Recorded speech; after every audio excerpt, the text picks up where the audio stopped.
बिस्मिल्लाहिर्रहमानिर्रहीम। अस्सलाम वालेकुम। आज हम ये दो इन्वर्टर मेरे पास पड़े हुए हैं। ये स्मैक्सी का है और ये सोरोटेक है। ये दोनों इन्वर्टर जो हैं CM Punjab free solar scheme में दिए जा रहे हैं। ये जो इन्वर्टर है ये एक प्लेट L1 जो 600 वाट का है, ये है दो प्लेटें 1200 वाट और L2 का है। ठीक है, इन दोनों इन्वर्टर्स की आज हम जो है सेटिंग करेंगे और आपको बताएंगे, क्योंकि इसके साथ जो है बैटरी नहीं मिल रही।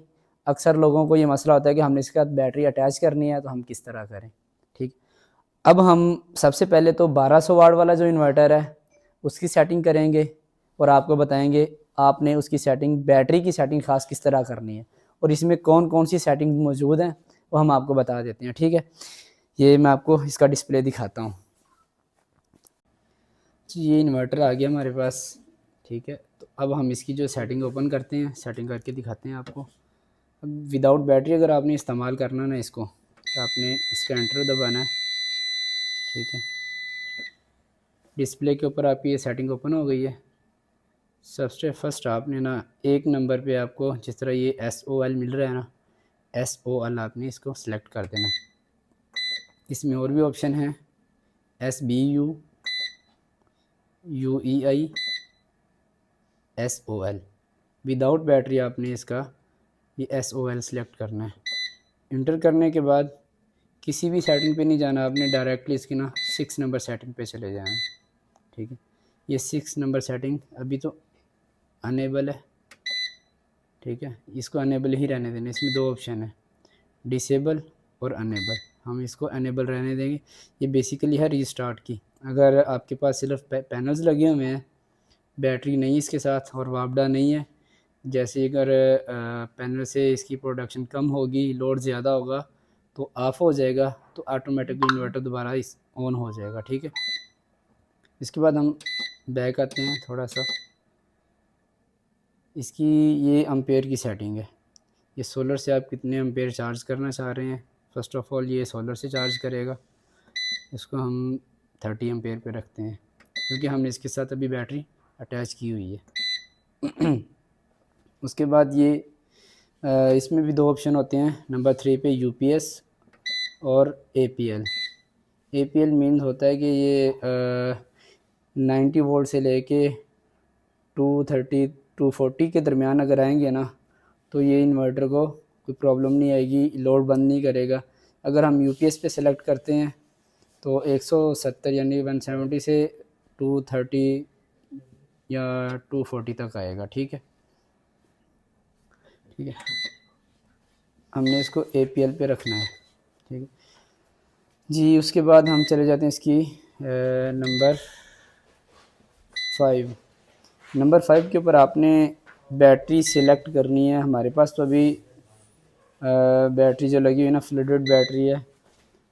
हम फ्लडेड सेलेक्ट करेंगे। इसमें आप अगर लिथियम आयन बैटरी लगाते हैं तो आपने यूज़ बैटरी सिलेक्ट करना है। ठीक है, तो हम लगाएंगे इसमें अभी फ़िलहाल फ्लडेड बैटरी। उसके बाद 6 नंबर की सेटिंग आपको बता दी है, इसको आपने अनेबल ही रहने देना है, इसको आपने डिसेबल नहीं करना। उसके बाद हम इसकी सेटिंग पे चले जाते हैं, ऑटो रीस्टार्ट। इस 7 नंबर की जो सेटिंग है ना, ये अनेबल और 7 नंबर की सेटिंग आ गई जी, ये डिसेबल है। इसको भी हमने ऑटो रीस्टार्ट करना है, इसको भी हम अनेबल कर देते हैं। अगर हमारा लोड चल रहा है वापडा के ऊपर या बैटरी के ऊपर, ओवरलोड होने के बाद इसको रीस्टार्ट करने के लिए 7 नंबर वाली सेटिंग है, इसको हम अनेबल कर देंगे। उसके बाद इसकी है जी आउटपुट फ्रीक्वेंसी 50 हर्ट्ज़। हमारे यहाँ पे ऑलमोस्ट यही चलता है और इसका भी आप सबको पता होगा। उसके बाद चले जाते हैं जी इसकी सेटिंग पे।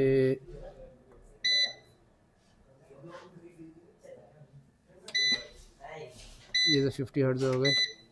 ये हमारी 10 नंबर वाली सेटिंग है, इस पर 230 वोल्टेज है। ठीक है, इसको अगर आपने बढ़ाना है या कम करना कर सकते हैं, लेकिन इसको हम यहाँ पे रहने देंगे तो 230 पे, यहाँ पे बेस्ट होता है ये। इसके बाद हम चले जाते हैं इसकी वापडा सी चार्जिंग कितनी रखनी है। UEI चार्जिंग हम इसकी अपनी मर्ज़ी से रख सकते हैं। ज़्यादातर तो मेरा ख्याल में इसको हम 10 एम्पेयर पे ही सेट करेंगे ताकि हमारी वापडा से कम अज़ कम यूज़ हो, हमें ज़रूरत नहीं होगी। क्योंकि हमारे साथ अगर 2 पैनल लगे हुए हैं ना तो हमारी बैटरी को ये चार्ज ही रखेंगे। उसके बाद हम इसकी ना 16 नंबर वाली सेटिंग चेक करते हैं, SNU सोलर एंड यूटिलिटी। अगर आप इसको ओनली सोलर पे चार्ज करना चाह रहे हैं आपने इसमें लिखना है OSO, ठीक है।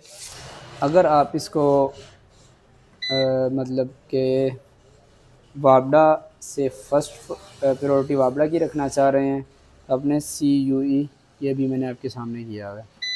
अगर आप चाह रहे हैं कि हमारा जो है फर्स्ट सोलर चार्ज करे तो आपने CSO रखना है, लेकिन हम यहाँ पे इसको रखेंगे SNU सोलर एंड यूटिलिटी। हमारी बैटरी जो है वापडा से भी चार्ज हो जाए और सोलर से भी चार्ज हो जाए।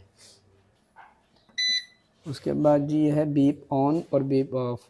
अलार्म इसका जो चल रहा है ना, ये आपको आवाज़ आ रही होगी, ठीक है। इसको अगर हमने ऑफ़ करना है तो बीप ऑफ़ कर देंगे, इसको सेलेक्ट करके ये इसकी बीप ऑफ़ हो जाएगी, लेकिन इसकी ज़रूरत नहीं है मेरे ख्याल में, इसको हम ऑन ही रहने देते हैं।